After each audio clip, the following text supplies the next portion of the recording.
G'day guys, it's Cece and welcome back to another video. Today we will be discussing the importance of colours in your characters. Many of you guys submitted your OCs to this redesigning series, however I chose the two I thought would suit this best. That being said, let's jump right into it. First up we have Reiko the Arctic Fox. Now this one's a little different from the other one I have today because Reiko is actually a persona of one of my friends. Even though I've been given a colour palette to stick to for this particular redesign, I will still be focusing on the colour and its importance in this character. The few details I was given when redesigning this character was that they wanted a lynx hybrid and also for them to be androgynous. Now, like I mentioned previously, this is a one-off time where I actually listen to what you guys have asked for this character, as again, it is one of my friends' personas and something that I want them to connect with. So given the base outline of them wanting a lynx hybrid, I sketched out a basic androgynous lynx hybrid body. This includes keeping the long tail of the Arctic fox and longer pointed ears of the Arctic fox. Next I go in and sketch in the basic facial details. So I know when you're creating an androgynous character, you need to make sure the balance between female and male is there, so that when you look at it you don't know what gender it is. That's how I see drawing androgynous because it's hard to get that balance, so I often try and mix and match those qualities. Something you also may recognize that I added was a side or shoulder bag. Now, I believe that every character should have one accessory or one quality that you can instantly recognize them from, and I definitely wanted to give them something like that. So here you can see I've resketched the eyes in, as I thought the previous ones I did were a bit too large and feminine. So I gave them a more slanted and sharp edge to the eye. This gave it a more androgynous feel to me personally. Now I'm going to speed this up so we can get to the next character, but you guys can listen to the music and chillax for a bit, and I'll see you shortly.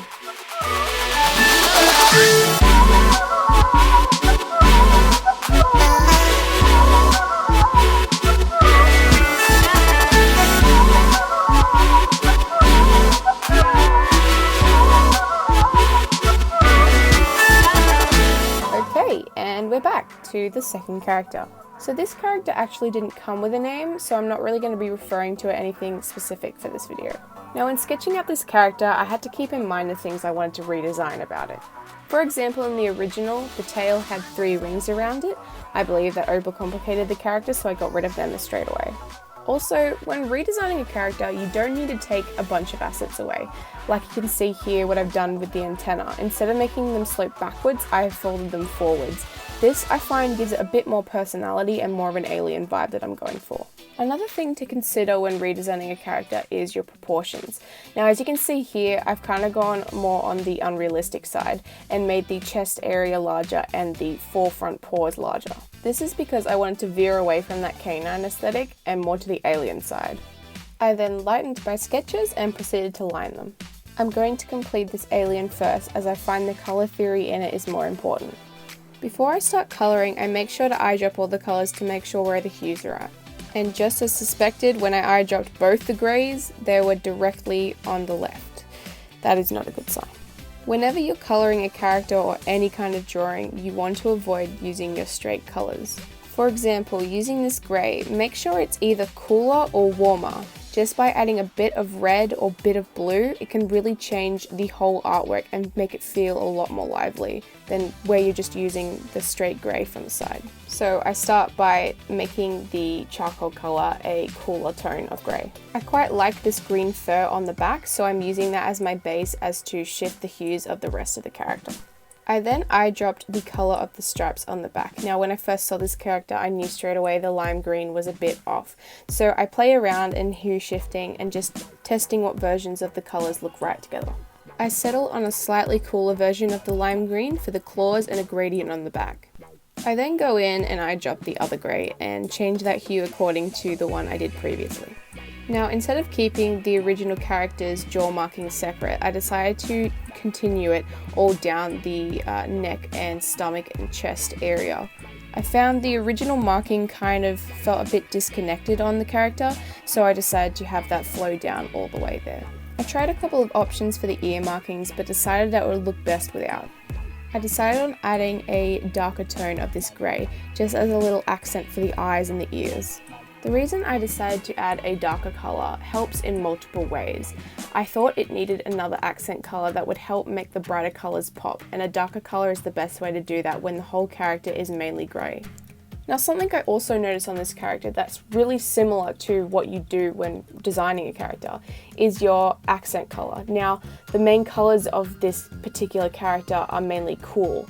So with this red accent, that really helps bring that all together and feel a lot less made up of one tone.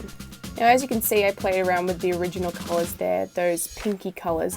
Now, I don't recommend having those 3 different tones. They felt very separated. So I tried to include and make sure that they were in the same hue area and the same tone. The hue wasn't working for me, so I ditched it altogether. But here's the final design. Another thing I want to quickly touch on is why I got rid of the back stripes. I found it overcomplicated the character and it really didn't need it when it was full of personality already. Thank you so much for submitting them. It was actually really fun. Now we're going to continue with the Reiko redesign. Now the first thing I do is pull up a reference image of a Link's facial markings. And underneath I include the reference image of the Vaporwave Solo Cup, which include the colours that Spade wanted in this redesign. As I go along and add these colours, I make sure to reference the original patterns of the original character before redesigning it to keep the same feel and the vibe as the original character had. For example, the hair shape and the lighter pattern on the stomach area. Now I decided on using the aqua as the main part of the body colour. The reason for this is that the other colours that accompanied it, being the purple, I find would be a better accent colour for the markings of a lynx. I also kept in mind that Spade offered to use gold in this design, and so making sure that I have areas as to where I can add these little bits of accent colour. Now, another thing I kept in mind when redesigning this specific character was the fact that I know Spade loves Pokemon so much. Now, the colours that I was given was already channeling those Pokemon vibes, especially a few legendaries that I know. So making sure that I kind of got the vibe of a Pokemon, but not too far into the realm of fantasy. I kept the original eye colour being yellow, but more on the gold side as to match the accents on the rest of the body that I add later. The main colour of this character are cooler tones, so I really think that the gold accents help pop out the specific areas of the character. Like I mentioned before, having an accent colour really helps, making sure it's a different hue tone. Now you can see this in a lot of well-known characters already. If they have one primary tonal colour, they will make the eyes or another accent colour pop by using the opposite one. I made sure to continue referencing the original patterns of the Fursona, and I actually really like these little purple accents on the hands. They remind me of cute little gloves. Also incorporating that white from the Solo Cup into the ears, I find just balances out the head and the patterning more. Now, even though this is a Lynx hybrid, I made sure to make the patterns not too difficult or complicated. You want to make sure that you can draw this character over and over again, not get bored, and also be pleasing to draw. So overly complex patterns can be a real turn off when it comes to that. I add a few more things like a darker purple shade to the tail area, just as a gradient and tying back into the original patterns of the first design. And then I go in and start experimenting with where I want to put the gold highlights. I want to make sure this isn't too overpowering and it is used as just an accent. So playing around with smaller areas that the Lynx also might have as a pattern, I put a few brushes of this darker gold colour to then go in and edit to make it look like real shiny gold. I really do think that without the gold this character wouldn't be complete. I think it was a really good add-on to this character. Bringing another warmer colour into such a cool palette really does help tie it all in together. I also think this character has loads of personality and I'm really proud of how it turned out. I'm hoping Spade thinks so as well, and that they do connect with this character as I try to. A Pokemon it also reminds me of is Suicune, which is one of my favourite Pokemon, so another throwback to that. I really hope that they do see the Pokemon influence in this, as I know they love it so much. Now I'm going to speed things up a little bit until we get to colouring in the bag, but for now just listen to this music and I'll catch you in a minute.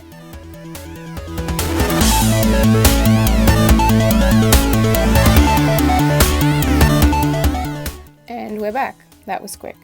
Now when choosing the colour of this bag, I could definitely go with your staple Pokemon colours. However, I thought a leather kind of colour would be a lot better and suiting to this character.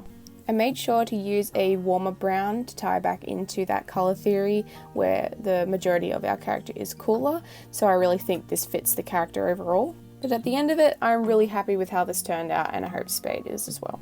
If you have any questions about my reasoning behind anything, please let me know in the comments. But for now, I want to thank you guys so much for watching this video.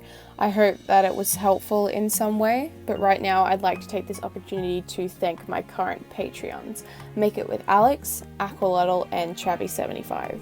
Patreon is a great way to gain access to behind the scene footage when I work on videos, sketches that I've never seen before, and requests every now and then. It's a great way to support me in another way, and if you're interested, there'll be a link in the description below. But for now, I want to thank you so much again for watching this video. If it was helpful, please let me know down below and leave a like. Please consider subscribing, it's free and you can always unsubscribe. But until then, I hope to see you in the next video. Bye!